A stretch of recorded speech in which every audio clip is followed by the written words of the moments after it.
Chapter 21 Basement, Bread, and Bucket. It was just after lunchtime. Rather, it would have been after lunchtime if I had had anything to eat.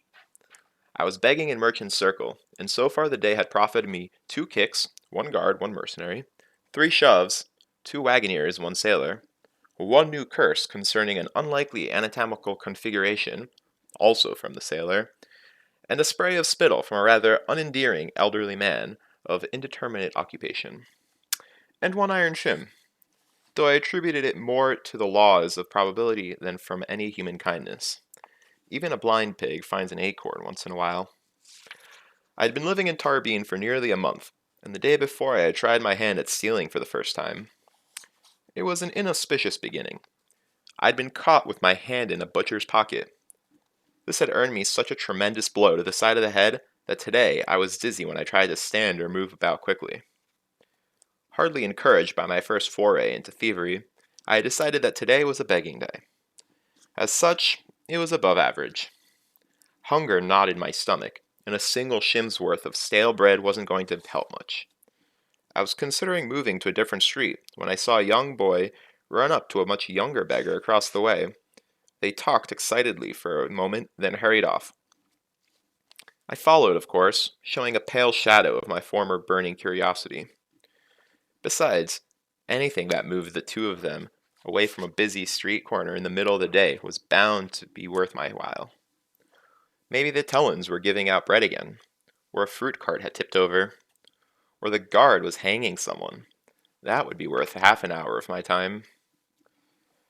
I followed the boys through the twisting streets until I saw them turn a corner and hurry down a flight of stairs into the basement of a burned-out building. I stopped, my dim spark of curiosity smothered by my common sense. A moment later they reappeared, each carrying a chunk of flat brown bread. I watched as they wandered past, laughing and shoving at each other. The youngest, no more than 6, saw me looking and waved. "Still some left," he called through a mouthful of bread. "Better hurry up, though." My common sense did a rapid turnaround, and I headed cautiously downward. At the bottom of the steps were a few rotting planks, all that remained of a broken door.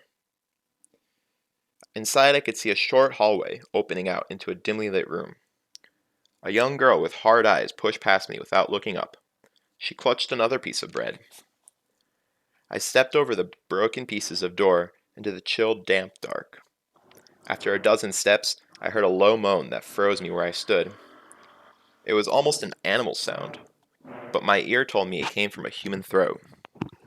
I don't know what I expected, but it was nothing like what I found. 2 ancient lamps burned fish oil, throwing dim shadows across the dark stone wall. There were 6 cots in the room, all occupied.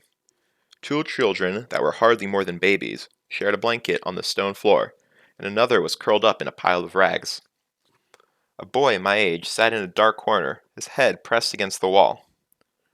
One of the boys moved slightly on his cot, as if stirring in his sleep, but something was wrong with the movement. It was too strained, too tense. I looked closer and saw the truth. He was tied to the cot. All of them were. He strained against the ropes and made the noise I had heard in the hall. It was clear now, a long moaning cry. For a moment, all I could do was think about every story I had heard about the Duke of Gilbea, about how he and his men had abducted and tortured people for 20 years before the church had gone in and put an end to it. What? Came a voice from the other room.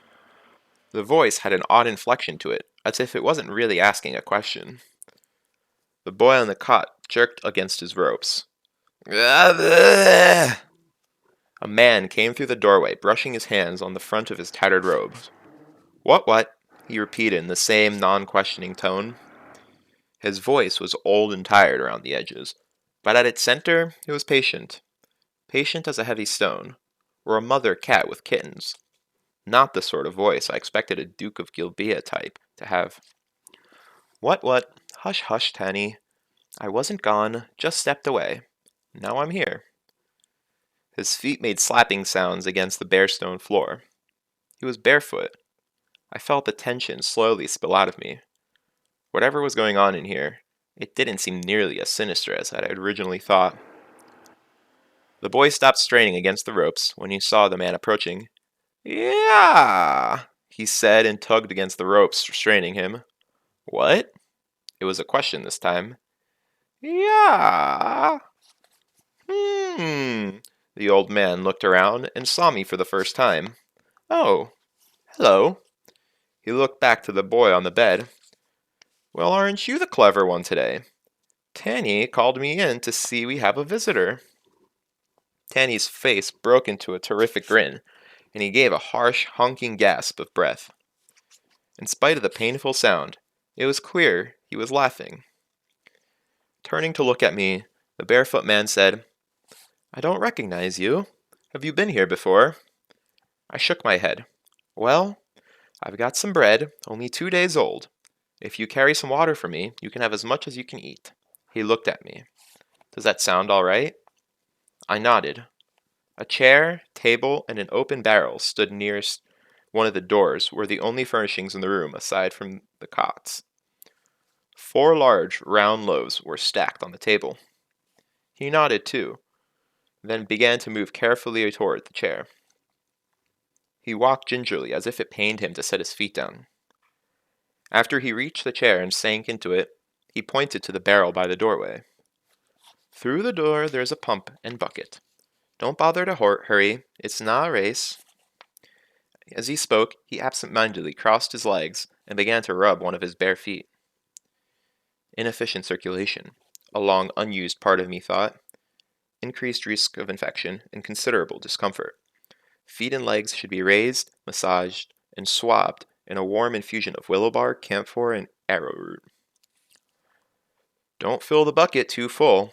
I don't want you to hurt yourself or spill all over. It's wet enough down here. He eased his foot back to the floor and bent to gather up one of the tiny children who was beginning to stir restlessly on the blanket. As I filled the barrel, I snuck glances at the man. His hair was gray, but despite that, and the slow, tender manner in which he walked, he wasn't very old. Perhaps 40, probably a little less. He wore a long robe, patched and mended to such a degree that I couldn't really guess at its original color or shape. Though nearly as ragged as I was, he was cleaner. Which isn't to say that he was clean exactly, just cleaner than me. It wasn't hard to be. His name was Trappist. The patched robe was the only piece of clothing he owned. He spent nearly every moment of his waking life in that damp basement caring for the hopeless boys no one else would bother with. Most of them were young boys. Some, like Tanny, had to be restrained so they wouldn't hurt themselves or roll out of their beds. Others, like Jaspin, who had gone fever mad 2 years ago, had to be restrained so they wouldn't hurt others. Palsied, crippled, catatonic, spastic, Trappist tended them all with equal and unending patience. I never once heard him complain of anything, not even his bare feet, which were always swollen and must have pained him constantly. He gave us children what help he could, a bit of food when he had some to spare. To earn a little something to eat, we carried water, scrubbed his floor, ran errands, and held the babies so they wouldn't cry. We did whatever he asked, and when there wasn't any food, we could always have a drink of water, a tired smile, and someone who looked at us as if we were human, not animals in rags. Sometimes it seemed like that Trappist alone was trying to care for all the hopeless creatures in our corner of Tarbean. In return, we loved him, with a silent ferocity that only animals can match. If anyone had ever raised a hand to Trappist, 100 howling children would have torn them to bloody scrapes in the middle of the street. I stopped by his basement often in those first few months, then less and less as time went by. Trappist and Tanny were fine companions. None of us felt the need to talk much, and that suited me fine. But the other street children made me unspeakably nervous, so I visited infrequently, only when I was in desperate need of help or when I had something to share. Despite the fact that I was seldom there, it was good to know there was one place in the city where I wouldn't be kicked at, chased, or spit on. It helped when I was out on the rooftops alone, knowing that Trappist and his basement were always there. It was almost like a home you could come back to. Almost.